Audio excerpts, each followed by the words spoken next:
Welcome, ladies and gentlemen, to the Soul Seekers podcast, where we believe that hunting has the power to transform lives through primal adventure as we share our mission of mentorship is conservation. To learn more about everything we do, check out our show on Carbon TV or go to soulseekersnation.com. Freedom on, everybody, and stay soulful. If you want to take your shooting experience to the next level, then check out Coltac gear for 100% made in America products. Coltac manufactures specialty gear designed for long-range shooting, hunting, and other tactical applications. From their support bags, suppressor covers, shooting mats, and a whole lot more, Coltac is creating tough, durable, and innovative gear for both civilian and professional markets.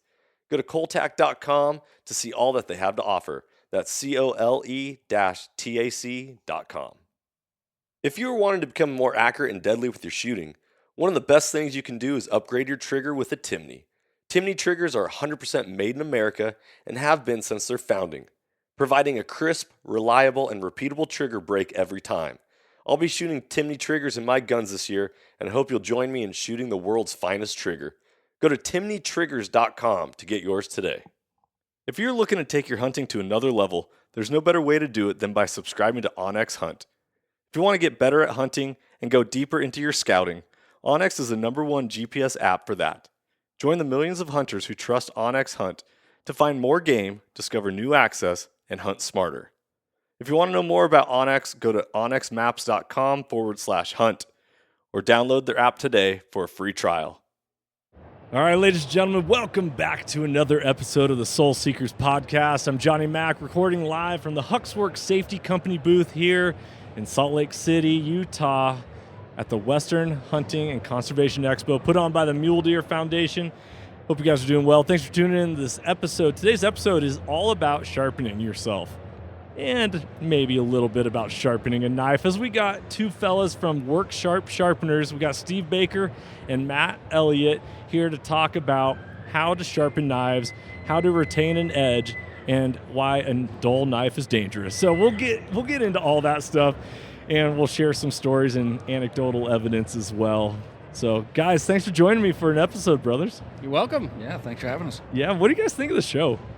I've been to this show. This is Matt. I've been to this show a handful of times. We're in Oregon, so we also send a crew to the Portland Sportsman Show, which is a grind. Not that I don't like it. We get to see a lot of people. My family's from there, so that's always fun. But that's like 5 days. I think the show's like 9 to 8 at night or 9 at night. It is a beast. This show, it's a different scale. There's bigger brands here. It's been awesome. I've been in the outdoor industry for 20 years, and just get to see so many people that I just love and care about, and it's even people that I haven't seen in years stop by, and it's a really fun place to be. It's got a good atmosphere, and it's full of like-minded people who care about conservation, hunting, the outdoors, all the good stuff. The good things in life, yeah, right? Yep. Steve, have you been here before? I have not. No, I've ran the Portland show for the last few years. Finally got myself here, which I'm really thankful for. This is an amazing show. These are the brands that I'm actually using, and ones that I want to know just to make those connections. And man, the people here have been just fantastic, and everybody's just so friendly. It's been awesome. This is day 2, and I'm in heaven right now. I just want to go out and just walk around. I know. So recording podcasts here at the show, it's always for me a lot of business, but I'm like, okay, I need to schedule time for me to just be a consumer and walk the floor and just be like, what's this? What's that? Let's check it out. And so often as we get into the industry, and maybe this is for you guys, that when you're in it, it's hard to then take a step back and be like, well, I actually use these products, such as a knife sharpener. And I will say that, and maybe I'm just a rookie, maybe I speak for the majority of people who have ever bought a knife, you never think about sharpening the knife when you buy a knife. It's always like, is that knife sharp? Yes, okay, and then you just always assume that blade's going to be good, but that's not the case. 100%. And I started the span of my career journey. When I was in college, I was a fishing guide in the summers in Alaska. I worked at Sportsman's Warehouse in the fishing department while I was going to school during the fall and winter and all that. And I remember the gift bar. So I worked for Benchmade Knife Company for 11 years, but I remember back then course, I'm making like $6.50 an hour or something. And I remember my friend Pat, who ended up going on to work at Kershaw, he loved Benchmade knives, and he would talk to me about them all the time. And I'm like, $120 for a knife, dude. That's crazy, And then like the journey, of course, takes me like working at Benchmade. I start to appreciate nice knives, but then I had a whole team, this Life Sharp service team, who could sharpen knives for me. So I just it's good steel, I just take them in and get them sharpened.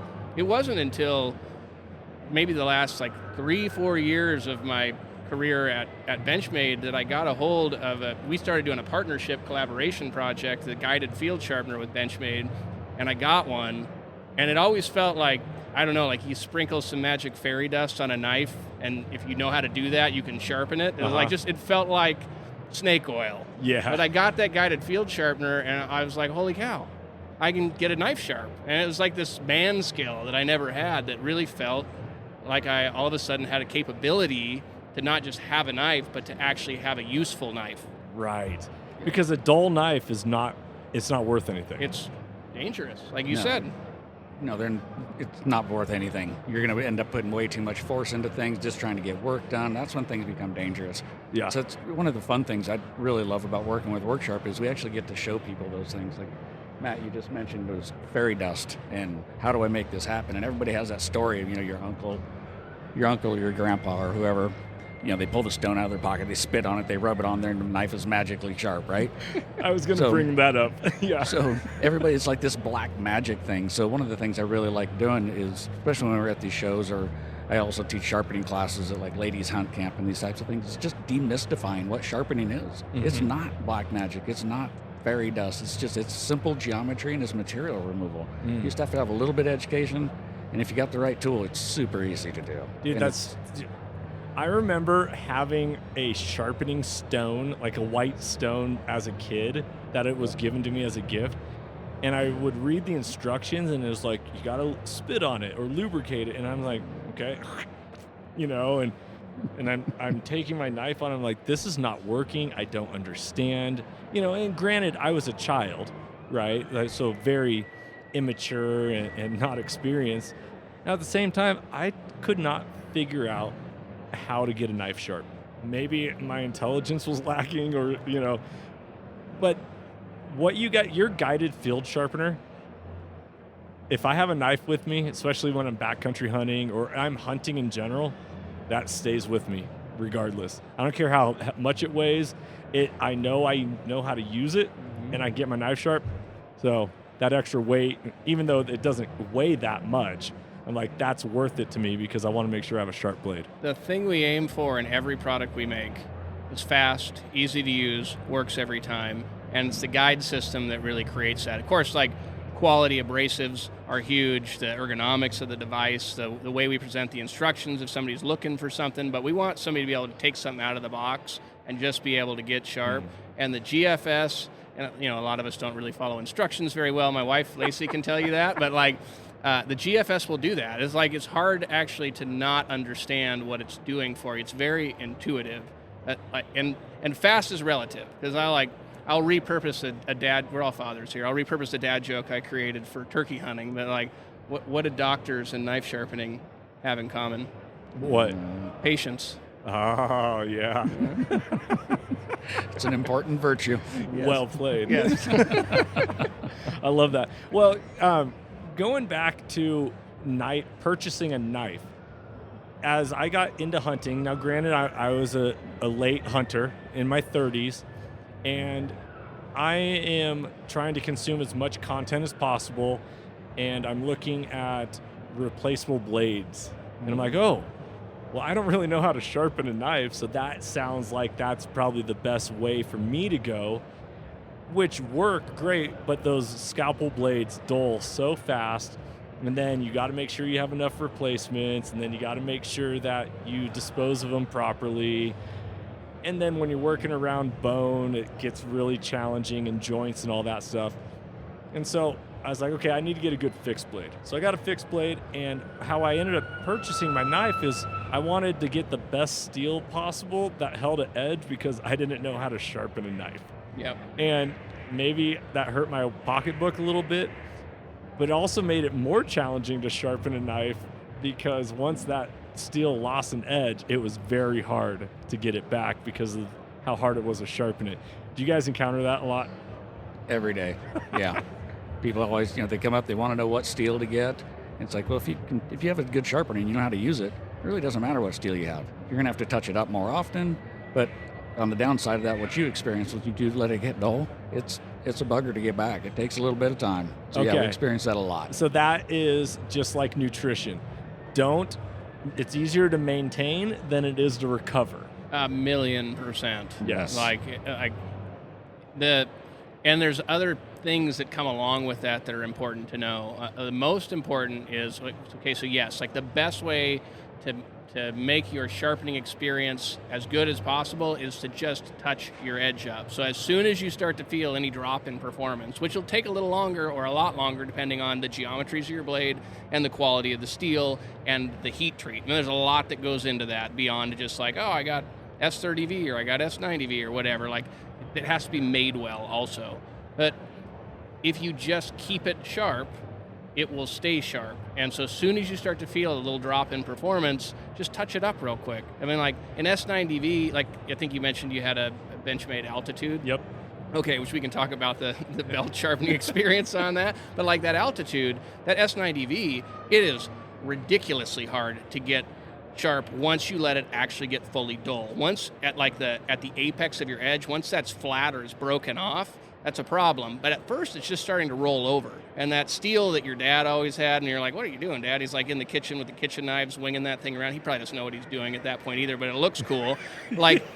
Those steels actually do work, but the idea is, it's just there to touch up. So as long as when your edge starts to roll over, you're just standing back up the apex that is still there, you're good to go. S90V, it's awesome because it takes forever to finally start to roll, and then it's like 5 strokes on ceramic and you're razor sharp again. But as soon as that apex breaks all the way off, now you have to cut down into the steel, and this is the important thing I wanted to mention is once you have to reshape, now you're having to cut down into the steel.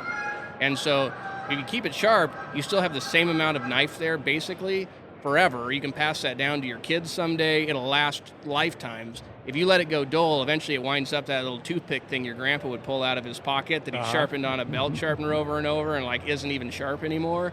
That's what's going to happen to that knife eventually if you keep letting it get dull and have to cut down into the metal. I mean, you're already teaching me things right here, talking about simple stuff like that. Yeah, this is one of my favorite subjects and something I talk about in every class I teach and everybody that comes by the booth. It's just maintenance, and Matt's hitting it right on the head. If you keep your knife maintained, it won't go dull. You can stay in your work longer. It preserves the length or the life of your knife. Mm-hmm. We had a buddy of mine I was elk hunting with this year. He knocked down a 4-point bull. We got 3 of us there, and we're all working on this bull. And as the knife goes dull, Bill, the guy that shot it, he hands me his knife, and I'm sharpening it. I gave him mine. So now he's using it. Now I got my other buddy, not this Matt, but a different Matt, off to the left. His knife goes dull. So I give him Bill's knife now that it's sharpened. I got his knife. And we're just playing this merry-go-round of knives, and I keep sharpening them, and they keep working on it, and I keep working on it. It's just, we went through that bull quick. That's cool. And we had sharp knives to do the entire thing. So one of the things on my journey of sharpening is I just realized before I start cutting an animal, I need to sharpen my knife or touch it up, I guess is the best way. Mm-hmm. Before it goes into an animal or before I start cutting anything, I need to touch it up. And that's probably the best way to do it. We're going to dive into kitchen talk also, because that is something that, we talk about sharpening a knife for cutting an animal up, but man, I really wish my kitchen knives would work a lot better as well. Those are the ones we use more often than any others. Right. Yeah, exactly. Right. Okay, so guys, you at WorkSharp offer quite a few different sharpeners, from little silver dollar size pocket sharpeners to what my favorite is, the Guided Field Sharpener, to an electric powered sharpener. You brought with you a couple different sharpeners today, right? We did. What do you got with you? So today we've got the Guided Field Sharpener that you know and use so well. Has a couple different diamond plates on it, a 220 and a 600. Both of those are guided, angle guided, so you lay your knife on the guide. That gives you the proper angle. You make some light strokes over it till you create that burr, go back the other direction. take the burr off and create a burr on the second side, and then it's just going through a progression of finer abrasives. You'll end up on a fine ceramic, which is exactly what I recommend when you're out in the field or you're working on with it. Starts going dull, stop, come back, touch up that ceramic. It also has a leather strop on the back, so if you want to try to get a really keen edge on there, use the reverse guides on there, and there's a leather strop on the back to get it really sharp. The other one I have with us is a newer product for us, and it's our folding field sharpener. So this one has basically two sides. One side of it's diamond, the other side is ceramic again. Both sides of it are guided. It's hinged, so when you fold it up, the abrasives are facing each other, so the abrasives aren't on the outside of it. It has a pocket clip on it. It's designed to fit down into mole strapping, so you can put it wherever you want to on your pack. You can keep it in your pocket, clip it inside your pack. It's just super lightweight, super small, and just easy to pack around. That's awesome. I always carry a pocket knife in my bino harness. And so seeing that and being like, oh, that actually needs to go in my bino harness as well, because that's the one thing I never am taking off and dropping. Like, we'll drop our pack and then be like, oh, crap, the animal moved, and then we're a couple 100 yards away, and then did we mark on Onyx or pack drop and all this stuff? But having that sharpener with you, that's a good idea. I started carrying a little baby flashlight in my bino harness for the same reason. I do the same thing. Yep. Yeah, absolutely. It's a good idea. So, okay, the Guided Field Sharpener, we'll start there because that is a great, well-known product. If somebody doesn't read directions, right, they're going to think progression from the roughest to the finest. So start off on the rough side, diamond edge, go to the smooth, go to the ceramic, and finish with a strop. Is that just what you're supposed to do? Or do you really just recommend like fine diamond and just ceramic? I always try to start with the least abrasive, or the finest abrasive that I can, because I don't want to remove any more material off my knife than I have to. Okay. So if I'm just doing a quick touch-up, I'll hit it on the ceramic, give it 4 or 5 strokes on there. If that doesn't recover my knife, I'll go to the fine diamond, give it a couple strokes there, and then back to the ceramic. Generally, that gets me where I need to be, because I'm fairly good at knowing when my knife gets sharp, so I just don't let it get that dull. I generally don't use the leather in the field. I just don't find it's necessary. And if I want it really sharp, great. But I can get the edge that I need for working out in the field, I can get that straight off of the ceramic. It'll gut, it'll skin, it'll do everything that I need it to do. Okay. So, learning something right here. Yeah, so it's more up to you what you want to do. A lot of people want to take it, and they want to take it all the way down to leather. Some people don't have the discipline. They'll let it get a little bit dull, like that S90V. Let that get a little bit dull, you're going to have to come back over to the coarse side. Gotcha. To get there. So it's nice just having it all in one package in case you do go a little bit too far. Yeah. How do you determine when a knife is dull, and sharp? And sounds silly, but it's not. It's not. It's not, because that feels like black magic too. You know, it's just like, because everything, like, yes, you can feel it based on how much force you're having to apply. I mean, at some point the knife's just not cutting, and you know that, right? But like, everything that's happening is happening at a level that you cannot see, which is why it feels so mysterious. I think that the mystery was a good way to describe that, Steve. But the best way to do it is to take your thumbnail and hold your thumbnail sort of down at a 45-degree angle, and then take the knife at basically like in a vertical position and touch the edge to your thumb along the plane of the blade. And if it slips, it's dull in that spot. If it bites, then it's sharp. Just like like a lot of people, that's how you check a fish hook for sharpness. When you're sharpening a fish hook, you just kind of like tap it on your fingernail, and if it bites into your fingernail, your thumbnail, then it's sharp. Yeah.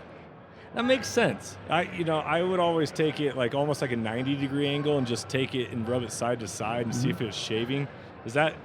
What's best practice? Like what, the arm on the hair arm, or like, oh, it's sharp enough to shave. That's when I know it's sharp. Or yeah, I like using the thumbnail trick that Matt just explained. I do that in the booth all the time.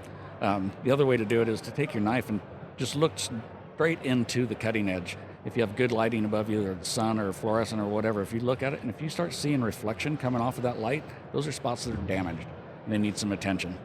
So because your knife should be so sharp that you can never see reflective light off of it. So if you get any, there's a flat spot, there's a chip, there's something in there that's damaging your knife and it needs attention.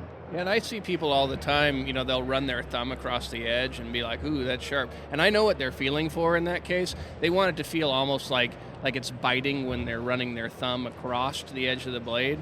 That's actually you shouldn't, a really sharp knife, you should not be able to feel anything when your thumb brushes over the top of that edge. Because it's if they can feel something, that means there's a burr or some inconsistency on it.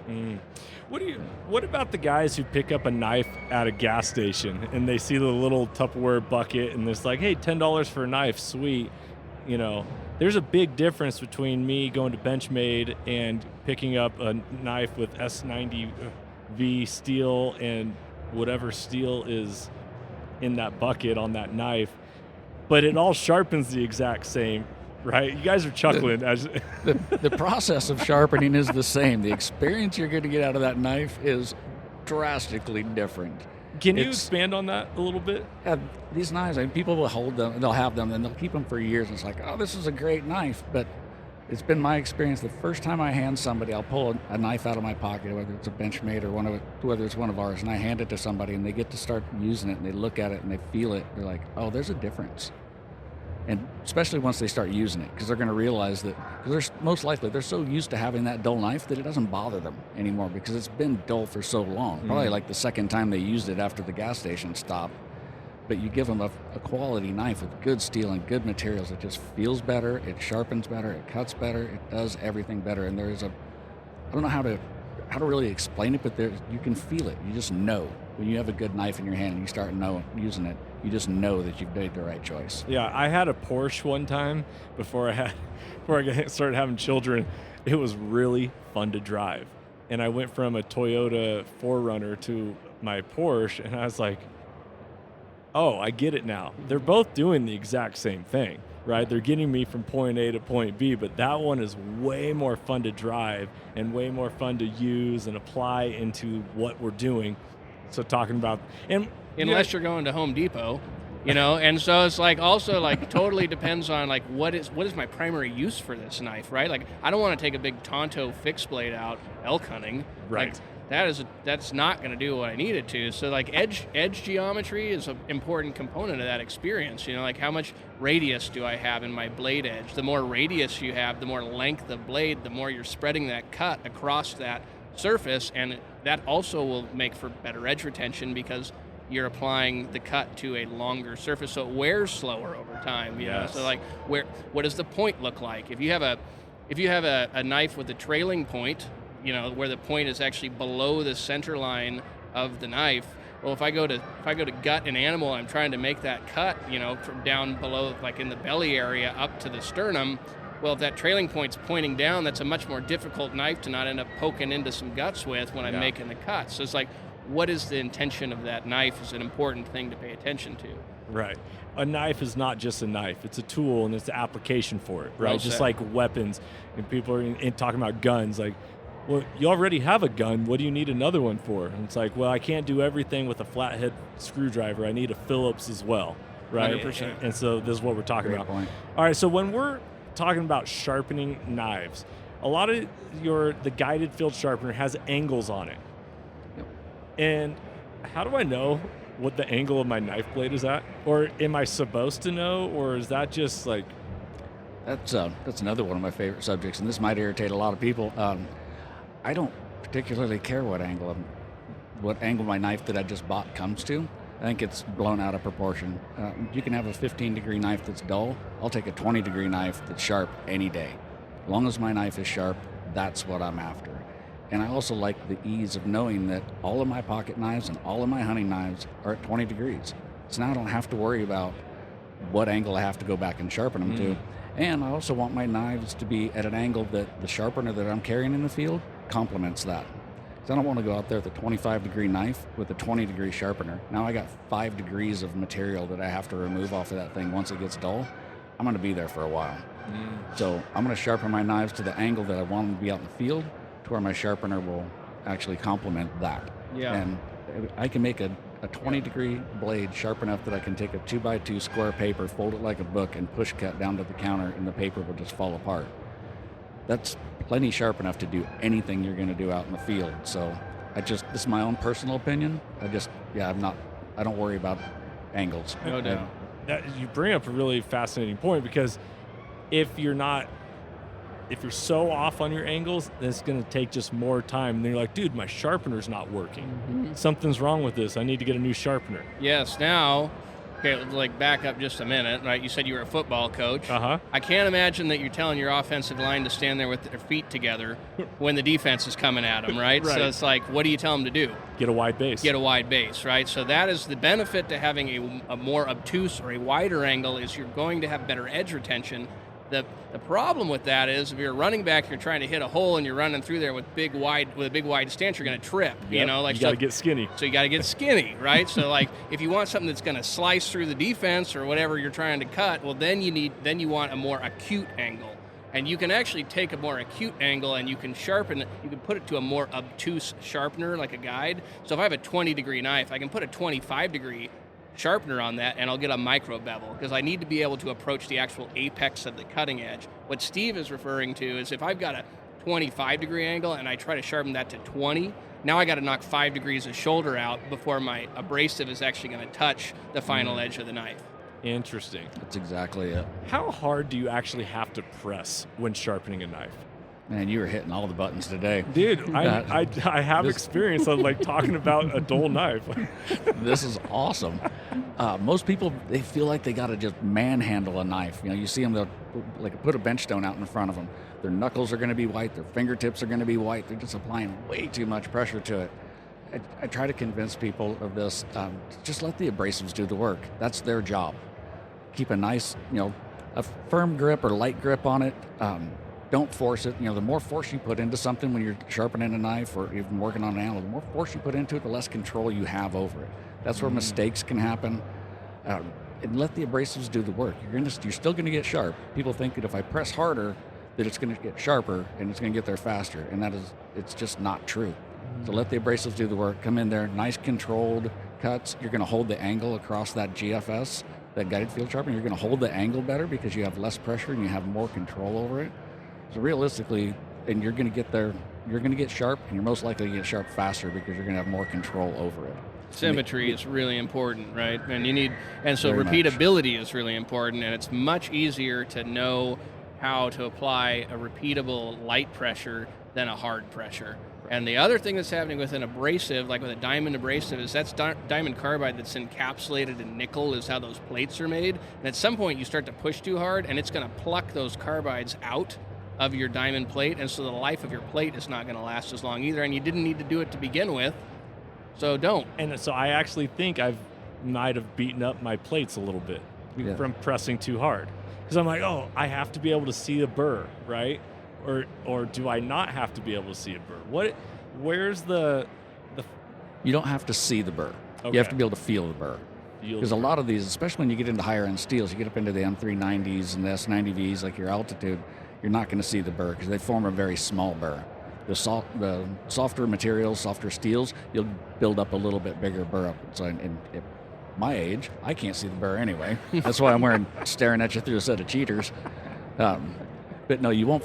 You need to be able to feel the burr. Yeah. And that the burr is a really important indicator that you're going to actually get a sharp knife. Because what's happening is you have two sides to your cutting edge, and you're removing material off of each side of this. And this is where I mentioned earlier, the geometry, the basic geometry and the material removal. So now we're removing material off of each side of this knife. Once those two surfaces meet at the apex of the knife, it forces material over to the other side.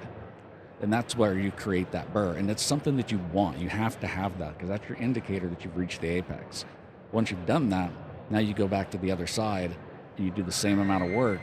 You'll grind that burr off. You'll form another one to the other side.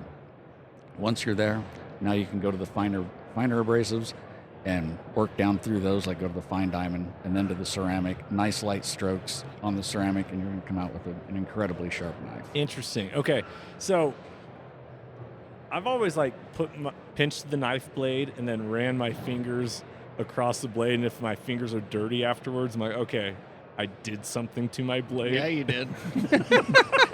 You did. It might not have been good, but you did it. and this is where like actually knowing how to sharpen it. Like how to check for a burr. Yeah, like right? how to check. Like, do I know that there's a burr? Am I doing it right? The way to do that is you want to. This is kind of hard to describe, but like I would hold the knife in one hand, right, in the blade, and then I'd put my thumb onto. So I'm checking for a burr, like Steve said, on the opposite side that I've been working because it's pushing the material to the opposite side, and then I'm going to take my thumb, put it on the primary bevel of that knife above the edge bevel. And I'm going to slide my thumb lightly, like towards the apex of the knife, off the front, and off the edge, and try to feel like a little wire or a rough spot. And you want to do that down the entire plane of the knife because you want a burr formed from the heel all the way to the tip. And that was going to be my next question. Is so often we only sharpen the belly of the knife. True. Right? Yes. And then it's like, well, I need the tip of it when I'm working around bones and the joints, and so. But my tip's dull. It's the hardest part of a knife to sharpen, the tip. 100%. The tip? Yeah. Most people, as they're even on the Guided Field Sharpener, as they're going along there, they're not following the curve of the knife well. They're doing all right, but when they get out close to the tip, they just kind of slide off the side of the abrasive, and the tip never comes in contact. When I'm teaching classes or showing people in the booth over here, and it's really hard to explain on a podcast, but basically what I try to do is as I'm traveling down the abrasive, I want that abrasive to be going into the blade perpendicular to whatever part of the blade is in contact with the actual abrasive. So you see, as I'm showing you here, sorry for you folks that are listening, you can't see this, you'll see I'm following the curve of that thing around all the way out until I know and I can see that tip in contact with it. Gotcha. That has been one of the biggest things that I can do to help people because you're right, they run into that problem. It's like, I can never get the tip sharp. Yeah, Like so you're almost rolling your hand as you go, so at all times as you're pushing forward, the edge that you're applying to the abrasive is in 90 degrees contact all the way out to the tip. And that's if you have a great drop point knife, right? Mm-hmm. Where you have that nice sweeping curve up to the tip. But then you got like Tanto knives that have that hard, like, I don't know. Yeah, it's two flat edges. And so there you sharpen that like it's two separate knives. So you work one, and then you just change the angle, and you work the other. Exactly, because otherwise, if you just do it all in one stroke, you wipe out that transition. That's what that secondary point is the transition. Yeah. So you sharpen that long flat section, and then you come back in and you sharpen that Tanto section separately, and you'll maintain that transition. Interesting. Okay, so I love that GFS guy. When you said GFS, I was like, "What are you talking about?" And I was like, "Oh yeah, Guided Field Sharpener." Gotcha. We love our acronyms at work. We got all sorts of TLAs for you. Yeah. Is there one? Okay, so if you were going to classify outdoorsman, hunter, fisherman, archer, what sharpener are you pushing or recommending them to go? Or is there one that's just meant for them all because they all sharpen? That's a tough one. The way I usually approach that is I ask people what kind of knives they're going to be sharpening and where are they going to be sharpening at. What is most important to them at this point? Because there's a great reason to have a powered sharpener like our Can Onion Edition or our knife and tool sharpener or our Precision Adjust family, any one of those. There's a great reason to have those at home to do all of your knives.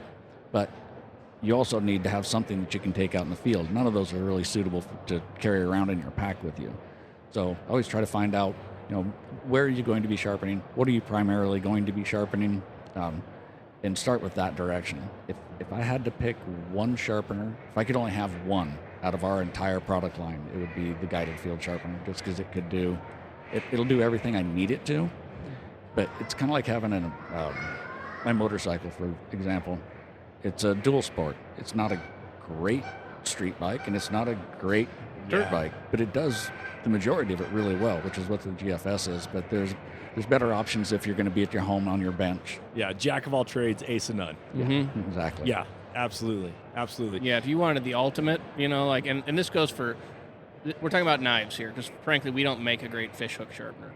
And from my experience, I'm like a fishing junkie, and the best fish hook sharpener is just that Danielson yellow-handled flat paddled thing, because you got to be able to get inside of the hooks on a treble hook. Yep. Like Yep. a number 4. And we just don't have anything that will do that well. Yeah. We have some fish hook sharpeners. If you're trying to sharpen like a 4/0 salmon hook or something, it'll work fine. But for knives, the best combination is going to be, with the exception of fillet knives or big kitchen knives, the best combination is going to be our professional precision adjust sharpener. You can go up to the Elliott, but you don't need to, and that folding field sharpener. Okay.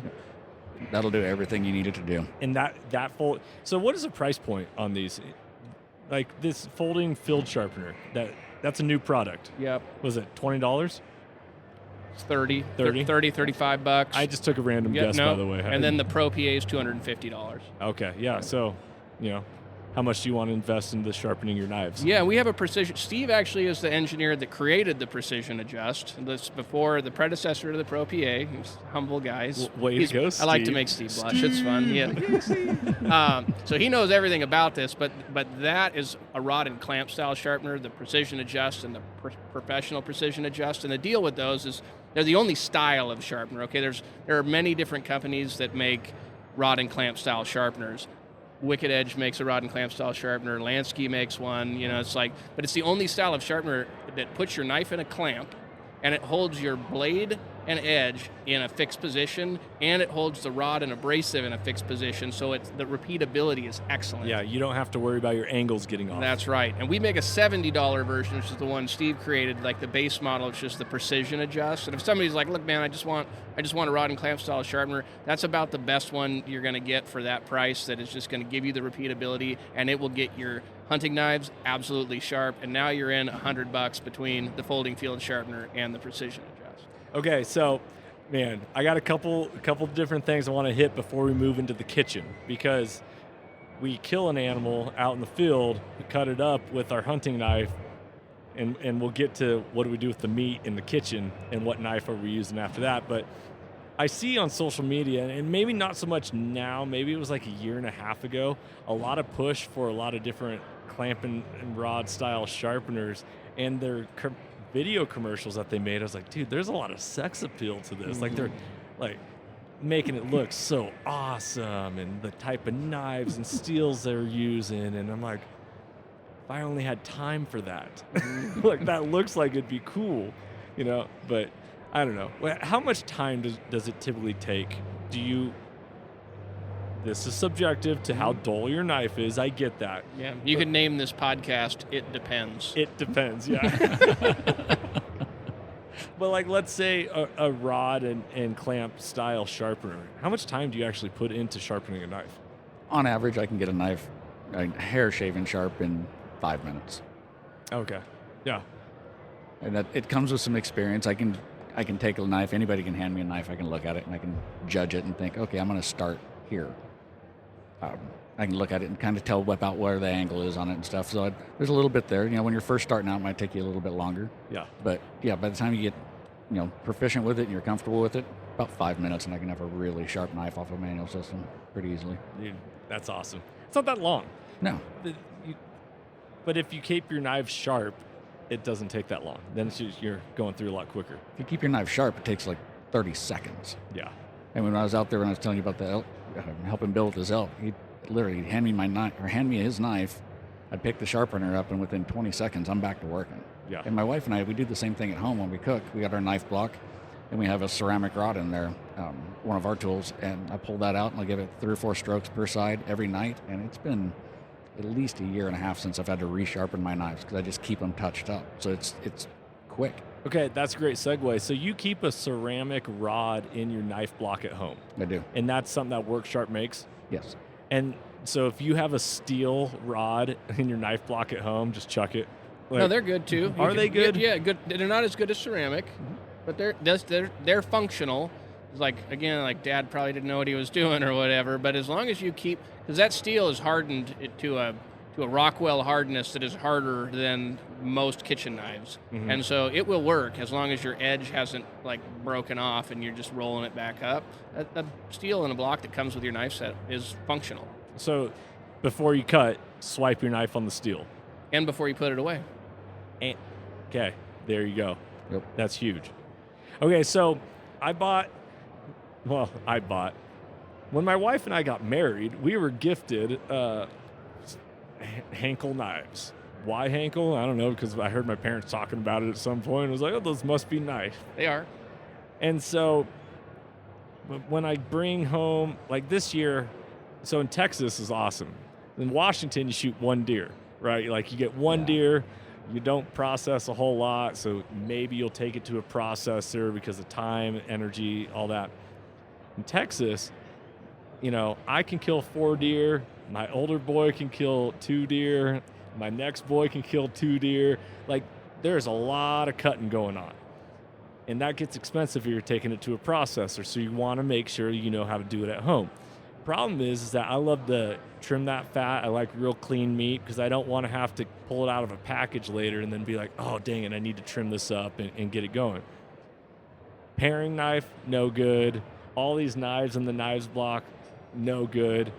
Because I've let them get dull, so I've end up going right back to my hunting knife in the kitchen for trimming off the silver skin, all this stuff.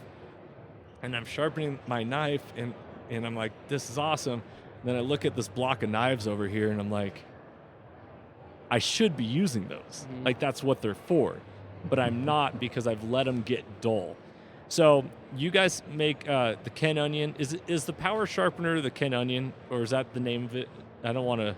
Yeah, we have a few different powered sharpeners. The Ken Onion is one of them. That's more of our top of the line sharpener. Okay, so I have a powered sharpener, and I put in my Benchmade Altitude knife because I was like, dude, I need to use this, right? Like, and I took the tip off my knife, and I was like, oh, no! I guess I'm mailing this back to Benchmade. But because I did that to my hunting knife, which I know the manufacturer offers lifetime sharp, I don't know my kitchen knives manufacturer will offer the same thing. So I'm afraid to actually take that knife and put it on a powered sharpener, but yet I don't feel comfortable taking a kitchen knife and putting it on a guided field sharpener because guided field doesn't really line up with kitchen. Can you clarify that or talk about that? Yeah, the idea of taking the tip off, that happens often. It's actually listed in the instructions. That's how I know people don't read them. Uh-huh. What's happening there is when you're sharpening on a belt system, any one of our belt systems, you want to stop the tip of your knife when you get right before the halfway point across that belt. You want to let go of the power. You want to pull the knife off of it. If you keep pulling across there's a slight bit of deflection to that belt when you have your knife on it. When you get over to the very edge of it, the opposite side of the belt that's not in contact with your blade raises up a little bit. And it creates this little, for lack of a better word, a little pocket around the tip of your knife, and that's what will round your tip off. So if you stop your knife right before you get to the midway point across it, you'll keep a nice little needle tip on your knife every sharpening. Interesting. Okay, so what about the kitchen knives? I mean, can I use a guided field sharpener for my kitchen knives? Yeah, it'll work. It's going to put the 20-degree angle on it. If you want something lower than that, then we'd have to step over to a sharpener that'll put a lower angle on it. But yeah, it'll work. And that's great. A caveat right there. Am I okay with that 20-degree? Yeah, and most kitchen knives are more like 18, 15 in that range because you want that more slicey. You're not doing a lot of like heavy utility work with it, so you don't need the wide stance. You know, you want to slice, you're taking off silver skin, that kind of thing. And generally with an abrasive surface, like a flat stone, you want about 1 inch of abrasive runway per inch of knife blade length. And so like the GFS is about a 5-inch abrasive? 4-inch abrasive. So you put a 10-inch chef's knife on a 4-inch abrasive and, you know, you're 250% out of runway that you should have, right? So it's like what you really want is like a bigger bench stone. We make a bench stone, which is like a big version of a GFS. It has 3 different abrasives. You want to do the manual. But honestly, the power sharpener you have that's the cat's meow for sharpening a kitchen knife. It also creates a convex edge. So it looks more like an arc. And that's even stronger, right, than a wider. It just has this arch to it, right? Mm-hmm. Arches are like one of the strongest, most structurally sound forms. So that's really good in the kitchen. I don't like that on a field knife because I can't replicate that in the field, and then I got to go through kind of like a micro process of knocking the shoulders out of the arch to get to the apex again. Right. So for my hunting knives, I want a flat edge. Kitchen knives, absolutely convex edge, which a slack belt like a Ken Onion will do.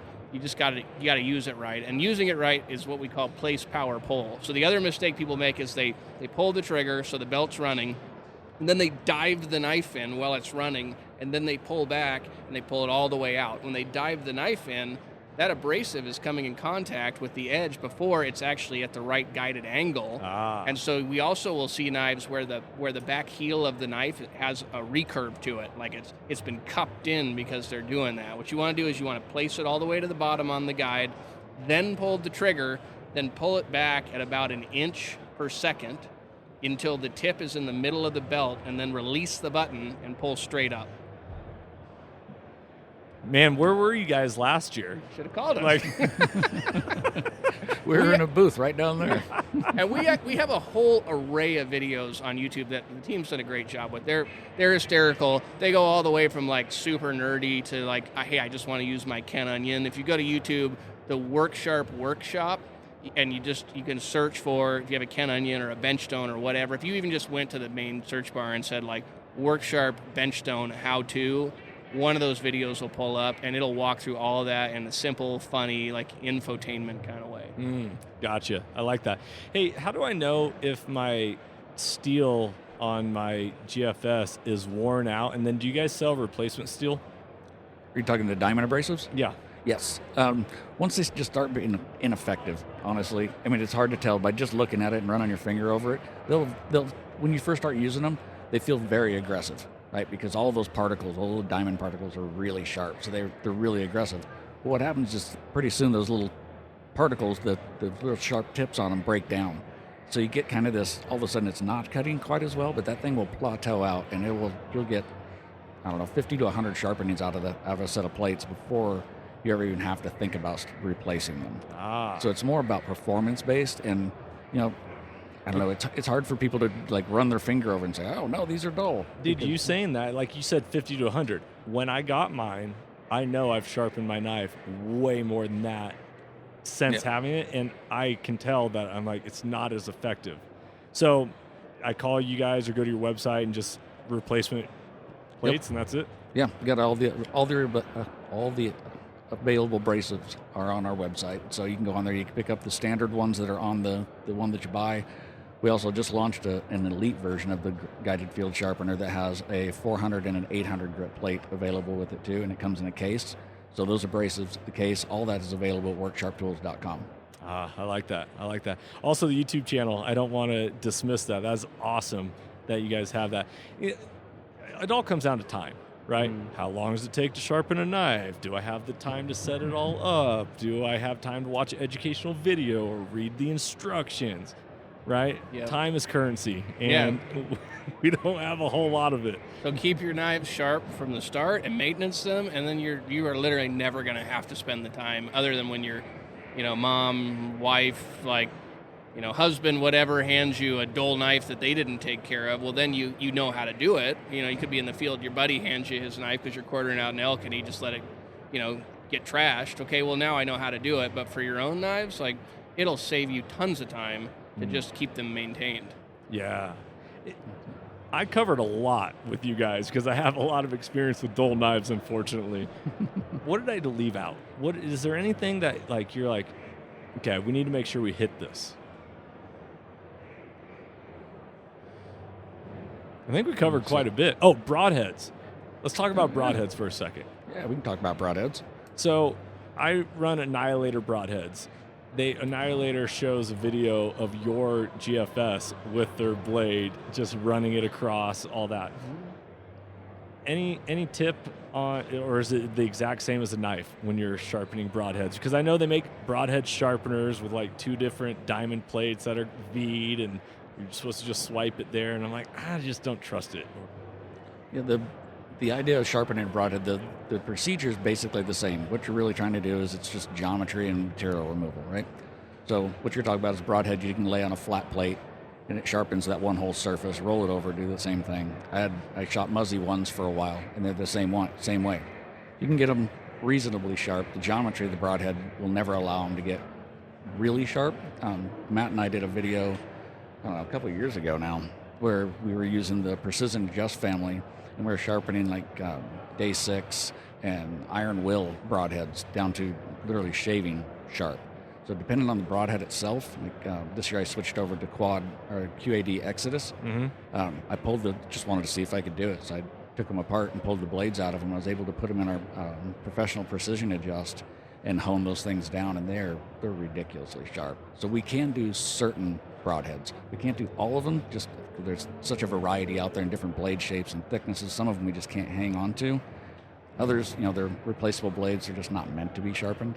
Right. Yeah. And I think, obviously there is definitely a component of blood trails that it's important to have a broadhead that's as sharp as possible, right? Because if you have like little feathered pieces of flesh and whatever hanging out there, like bears, because of their hair, always have terrible blood trails. So like your first big game animal is a bear, like notorious for that, right? But like you want as clean a cut as possible so there's nothing for the blood to coagulate, like grab onto to reseal itself in the wound. That being said, like some broadheads allow you to get in there and do that, and some don't. Like a Muzzy 1, just the way it's shaped, the best you're going to get on that is a 60-degree inclusive angle, 30 degrees per side, because you've got 3 sides and you run that flat on a stone, and that's just the way the math works. Otherwise, we tried to do some stuff and we ended up like misshaping the tip, and you definitely don't want to do that when it comes to aerodynamics. Like there's mechanical blades, right? There's replaceable razor blades like the QAD Exodus. There's and there's single bevels, which are actually really great because they're sharp. I shoot mechanicals myself whenever I can. And then the single bevel is a chisel grind, so that's one flat side, so you don't have an inclusive angle of 2 bevels. You've got one flat side and then an angle coming in, so if it's 15, it's truly 15. That being said, like the most important thing when it comes to like recovering game is shot placement. So like I love the blood trail, like it's a real thing for sure. If you shoot enough animals, you're going to have to blood trail and you're going to lose some. Like that is just the name of the game, especially with archery equipment. That like you can't beat practicing and like practicing under stress and being able to put the arrow in the right place, because you put it through both lungs, you'll find the animal. You ever single beveled a knife? I've never made a knife or turned one into a single bevel, but I've sharpened plenty of them. Yeah. Do you like them? For me personally, no. They don't fit with what I do. But there are definitely people out there that it's the knife of their choice. I'm not exactly sure what they're doing with them. I just sharpen them for them. But no, for me, I don't prefer them at all. Yeah. And they're still easy to sharpen. But I don't have a use for them in my arsenal. Yeah. It's just interesting. Because a lot of companies, archery companies, will be like, "Oh, single bevel, you're getting better blood trail." Going back to that comment, it's like, well, for a broadhead, I would agree. For a knife, it's different for me. Talk about that. This is all brand new to me. So, just a single bevel knife, it doesn't cut straight for me. I don't get a benefit out of that. You end up with a really tall bevel on it. I don't see a benefit to it. I'm more comfortable with a just like a typical drop point with a bevel on each side of it. The research, I've never shot single bevel broadheads, but I've done a bunch of research on them, and from what I understand, they're devastating. And the way they rotate as they go through an animal, the holes that they're creating, it seems like a giant benefit, but I haven't seen that type of research for a knife. Yeah, and then you have the whole idea is the arrow's spinning and it's twisting, right? So like now you have opposing bevels that are they're like encouraging the twist. When you're cutting, you want to cut straight. Right. So a single bevel, you're going to cut in and the pressure is going to drive you off to one side. Totally. Yeah, that makes sense. That makes great sense. point. Hey, what's a cool hunting story you feel like sharing? Something, maybe it was this last season, maybe it was real memorable from your youth. The whole idea here at Soul Seekers, we spread the gospel of hunting. Want to inspire people, want to give somebody an idea in their head and be like, oh, I want to try that out. That sounds awesome. What's a highlight from you? So in Wyoming, so this is not a story of me like some self-grandeur or success. This is something I feel like, guys can learn from. In Wyoming, guys, kids, gals, whatever, in Wyoming a number of years back, I think it was 2019, we hunted our tails off elk hunting, and we were camped up at the top of a mountain, had an awesome night hunting elk. We get into this spot. This bull comes into a water hole. Looks like an archery target. Like literally, we're calling a big bull, herd bull. This raghorn comes in, and I'm not picky. Like when it comes to elk, like I just shoot whatever elk comes in. This raghorn comes in, and he's drinking out of this water hole. And like the sun, there's this like, it was stormy, right? But the sun, there's like one spot of sun. It's beaming through the trees, and it's landing on this elk, and he's like glowing. And I draw my bow, and I feel super solid, and I fire, and the arrow hits maybe like 4 inches back of where I wanted to hit him. So like pretty good shot. I get good arrow penetration. It was a long shot. It was a 60-plus yard shot. But arrow basically hit its mark. I got decent penetration. Like I was shooting mechanical, so I probably had 15 inches of penetration when we went and found the arrow. Like so that was solid. We were like, okay, we're gonna, we found the arrow. We're like, we're gonna let the bull go, and we're gonna go back up to camp, and we'll wake up in the morning, and we'll, like go blood trail the bull, right? So this is outside of like even having sharp broadheads. So we go up, we go to sleep. I wake up in the morning, open my tent. There's 2 inches of snow on the ground. Oh no! Yeah, and it's pouring down rain at this point. We looked for that bull for 14 hours and never found it. So the tip there is like, you gotta pay attention, blood trail or not. Like for me, that was a good reminder to me. Like I gotta know at all times, like what is happening with weather conditions. Because I didn't take the time to even really like, I didn't want to bump the bull. Yep. So I didn't take the time to even follow a blood trail long enough to know the general direction the bull was headed. And so we were just like trying to find a needle in a haystack. And I remember we get down, it's steep, muddy. Like we get down, I pull my binos up, I'm like, there he is, dude. And then I realized like, oh no, that's a blowdown log, and there's 1,000 of those in here that look exactly like a downed elk. Oh. So for me looking back, I'm like, I need to know what's going to happen conditions-wise, because if I had a do-over on that, knowing that there was snow coming in, I would just put my headlamp on and said, we just got to go and look for him. And if we bump him, so be it, but at least we'll know the last place he bumped him and the direction he went. Yeah. So important thing to pay attention to outside of sharp broadheads or not, like good shot placement, and also like know the conditions after you shoot of what you're about to walk into. Do you need to go in tonight, or is tomorrow okay? So true. Shout out to my buddy Jeff. If he hears this, it might bring up some bad memories. But so I was on my very first archery elk hunt with him in the state of Washington. Western Washington, heavy rain all the time. And I ended up shooting this beautiful 308-inch Pope and Young, my very first time archery hunting. Like, we could do a whole podcast just on that story, because I had a lot of different encounters. They closed the PCT because of fires, so they were pushing a bunch of backpackers down our trail that were anti-hunting, and a whole story. Anyways, he drew first straw. Day 1, no elk. Day 2, I'm up. I shoot this beautiful bull. Day 3, his turn, and rain comes in, and he's like, dude, I don't want to hunt, because I don't want to arrow something and then lose a blood trail in the rain and have it get washed away. Mm-hmm. I'm a novice. I'm like, dude, I don't know about you, but I only got a few days to hunt. Like, we have to hunt, but my tag's filled already, so you take a nap if you want to. I'll just be chilling here staring at my bull. Like, I'm good. And another hunter ended up shooting another bull 150 yards away from where my gut pile was laying. No. And my buddy Jeff was like, that was my bull. I'm like, well, you should have hunted then, because he killed it in the rain and still made it happen. Yeah. Anyway, so that goes along with the whole know your weather conditions. And inside, I chuckle a little bit, and he was super pissed. But he ended up shooting, I think, over 400-inch bull on oil tag in North Dakota. So he's good. Yeah, man. Like, regrets are so useless. Like, truly. Like, we try to make the best decision we can at the point in time based on what we know. Yeah. And you eventually know enough that you know you don't know much. It's like, but if it's not about regret, and it's about like thinking about how would I do it differently in a useful way, not one that's like becomes a heart condition, that's totally useful, because then the next time you can do it differently. And that's like the beautiful thing is, like, we learn, we grow, we have the opportunity to do it again.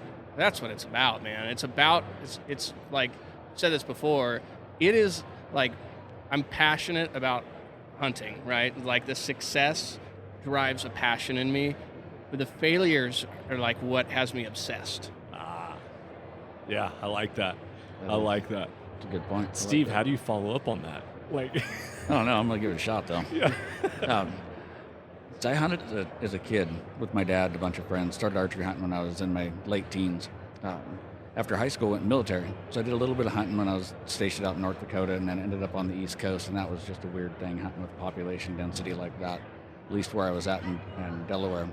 So I didn't hunt for a lot of years, and I got back to Oregon after the military, and I just never really picked it back up. And I was out for quite a while.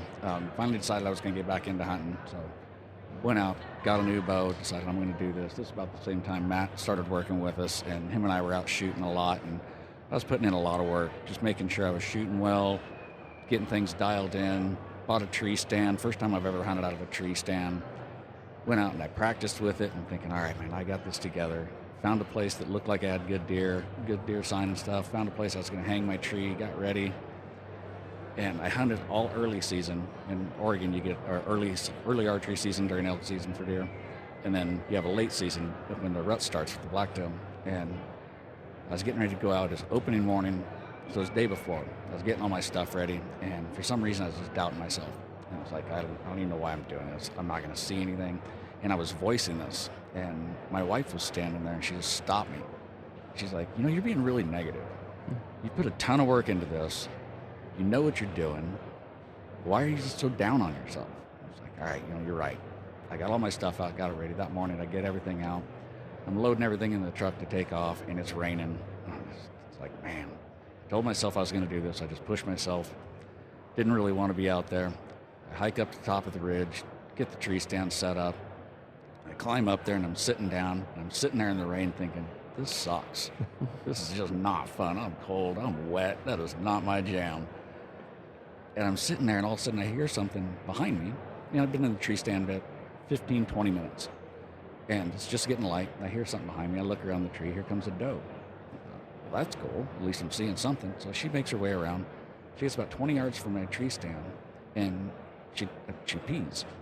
So I'm like, all right, well, thank you. You're like, perfect. Yeah, thank you very much. I appreciate that. And she comes walking around. She goes right underneath my tree. And she goes right across my trail where I came in, and she just walks off. I thought, well, that was really cool. I didn't get winded, nothing. She didn't see me. Maybe this is good. So I'm waiting for a few more minutes, and I hear something else coming from the same spot, and I turn around. There's another deer coming through the brush. Except when it turned its head, everything above it turned.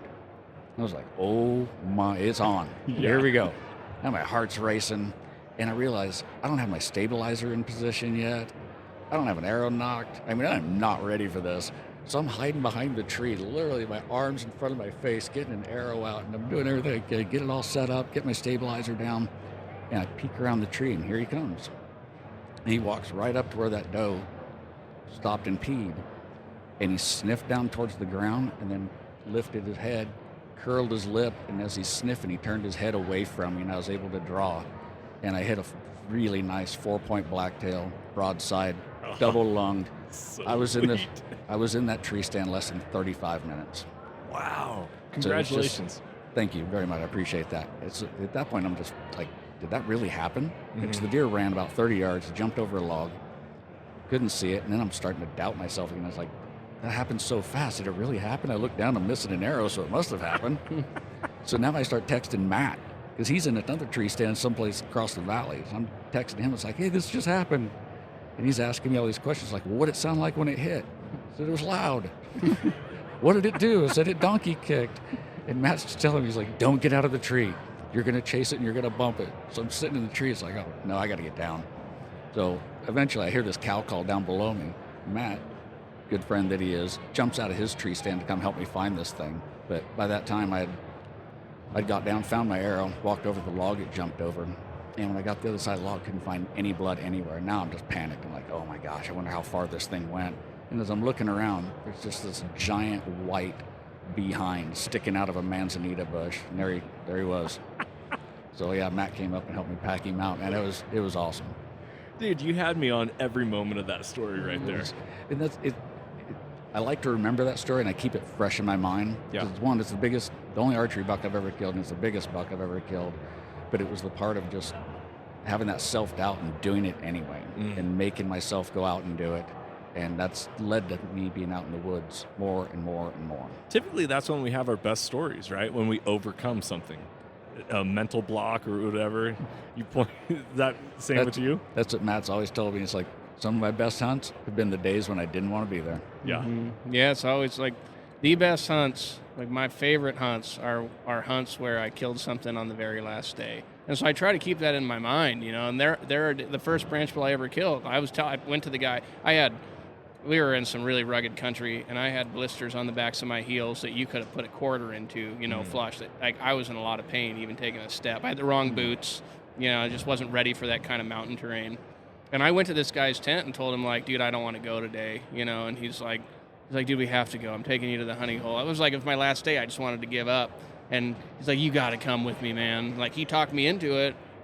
And as a result, like we went in and killed my first branch bull I'd ever killed. Like, you know, it was like 2011, you know, and I was thrilled, and I realized in that moment exactly that, Steve. It was like, it's those days that you don't want to go. It's those hunts where you hunt it to the last day. You never know, because it's 95%, like you'd call it boredom, or just like, but it's not boring, like enjoying the woods, getting to learn, all of that, and like you said, like 5% excitement maybe. You're like, oh my gosh, did that just actually happen? Like all of a sudden it just materializes, you know, and like you don't know if that's going to be on day one or on the last day. And like this year, I passed up a really nice buck whitetail hunting 2 hours into the hunt because I was like, I just don't want the hunt to be over.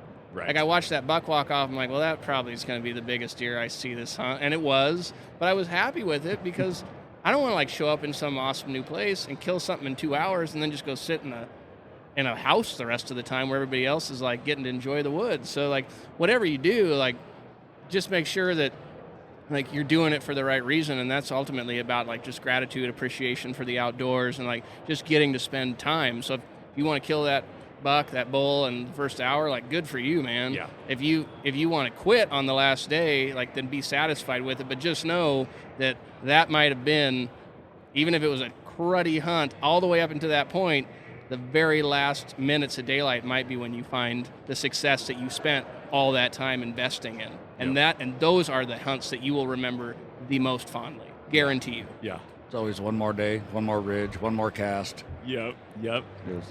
It's so much fun. When Bill killed his bull and I helped him pack that thing out the next day, by the time we got it packed out, it was blue sky when he got it down. The smoke started rolling in from a fire that was across the ridge. And it got really thick. So we start heading back to camp, and they're getting ready to shut the road down, and we weren't going to be able to get to our camp. So they let us in. We went and got all our stuff, and we came down, and it's like, man, you know, it's the last day. Smoke's rolling in. It's terrible out here. You can't see anything. I was the only one that had a tag. Bill was willing to go out, and told him, I was like, dude, I don't want to do that to you. We'll just call it. I'll go spend a day with my wife. I had an amazing day today, and it's like we should just go. It's like, all right, let's do it. The next morning, we called in a massive 6-point bull. It's still ingrained in my head. I can see it because Bill's up behind me calling. I'm running down the hill to try to meet this bull that's bugling back at us. And I hit this giant deadfall, and I couldn't jump over it very easily, so I'm struggling to try to get over this thing. And I look down, and I see antlers coming out of the smoke, and I watched this massive 6-point bull walking towards me, coming out of the smoke. It looked like it came out of a movie. Oh. Never could get an ethical shot on him and watched him run off, but it's still, I can see that thing just vividly right now, just walking out of the smoke. And it's like, that was 100% worth sleeping out in the smoke all night long and spending another day in the woods. It was amazing. Yeah, because nature's awesome. Hunting is awesome. And living life through an adventurous experience, you can't beat it, right? Like, we're not meant to live in the concrete jungle. No. Get outside. Agreed. Get outside. Whether you're hunting, whether you're hiking, fishing, like, get off the screens, put it down, get outside. I got 3 little boys, 11, 9, and 6. And that's the thing, man. It's like, go outside. So, guys, I've really enjoyed our time. Thank you so much. You've taught me a lot. Love the sharpeners. You brought up a couple different things real quick. Is there anything that you feel like you want to show us, or? Yeah, the one I'm sitting here playing with the knife. We brought knives so I could demo because it's easier for me to walk through this stuff when I'm demoing just here in the air. But we did start another branch to our company now. We have Huxwrx knives. Oh, okay. So that's one that what I'm holding here. It's a one-piece integral magnesium handles. We have a 3V drop or reverse Tonto and an M390 drop point. They're super fun knives. They're really fidgety. They're a great knife. This is actually what I broke down my entire black-tailed deer with, and what Bill and I were using when we were breaking down his elk. We ship it as a manual, but it also has all the tools and all the parts that you need in there to turn it into an auto. So if you want to just push the button and have it fire for you, it's all up to you. You can do it within about 3 minutes. So that's the RMX is the name of that knife, and those knives you can get on worksharptools.com. We drop them weekly on Mondays. Sweet. That's great to know. I'll have to do that. Check it out. I'll be picking up some diamond plates from you guys here very soon as well, so I appreciate it. All right, guys, if you enjoyed this episode, the best thing that you can do is share it. Remember, you have the power to transform lives through primal adventure by sharing hunting with everyone else. It is our job to spread the gospel of hunting because it is so powerful, and we want to make sure it lasts for generations to come. For Steve and my man Matt, guys, thanks for being here. WorkSharpTools.com, correct? Yep. Or, you can also visit any one of the many dealers we have across the country. So yeah, I don't think I've ever gone into an outdoor shop and not seen WorkSharp in there at some point. Yeah. So excellent. I love it, guys. Thank you so much for sharing your wisdom, guys. I hope you enjoyed this episode. Share it, leave a comment, rating, review, thumbs up, anything to help spread the mission of mentorship as conservation. Remember, you got to be the change you want to see in the world, and it's up to us. Be blessed, freedom on, and as always, stay soulful. If you enjoyed today's podcast and want to support the show, you can always like, share, subscribe, and leave a rating as it helps us share our mission of mentorship as conservation. Thank you so much for tuning in and being a part of Soul Seekers Nation as we transform lives through primal adventure.